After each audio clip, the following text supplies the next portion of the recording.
आज जे जंतर मंतरवर धरणा चालू होता त्या विद्यार्थ्यांना अमानुष तरीकेने पिटण्यात आलेलं काम या मोदी सरकारचं तानाशाही चालू आहे।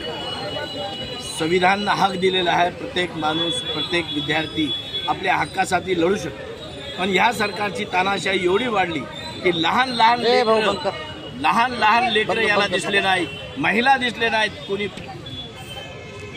लहान लेकरं या पोलीस डिपार्टमेंटला दिसले नाहीत आणि लेडीज कॉन्स्टेबल नसून जेष्ठ कॉन्स्टेबलला लेडीजला काट्यानं मारहाण केली।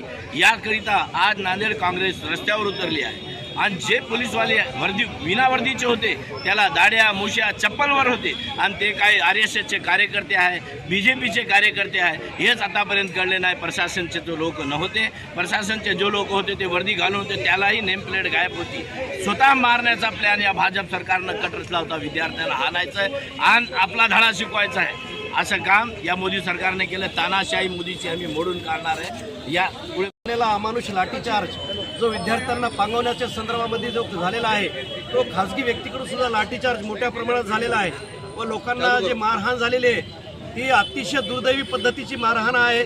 त्याच्या निषेधार्थ व आमचे नेते राहुलजी गांधी जे त्यांनी तिथे पंतप्रधानाच्या निवासापुढे गेले होते मागण्या करण्यासाठी, तर त्यांच्याशी चर्चा करण्याऐवजी त्यांच्यावर सुद्धा मारहाणीचा हे केलेला आहे। काल अक्षरशः राहुल गांधीजींच्या नाकातमधनं रक्त येत होतं, म्हणजे एका देशाचा विरोधी पक्षनेत्याच्या नाकामधून रक्त येत आहे, म्हणजे हीच जुलमी सरकार हुकुमशाहीकडे हळूहळू जात आहे, म्हणजे गेलेली आहे आणि याला आता कुठेतरी पाबंद झालं पाहिजे व याला थांबवलं पाहिजे व या जुलमी सरकारच्या विरोधामध्ये आमचा हा मोर्चा आहे।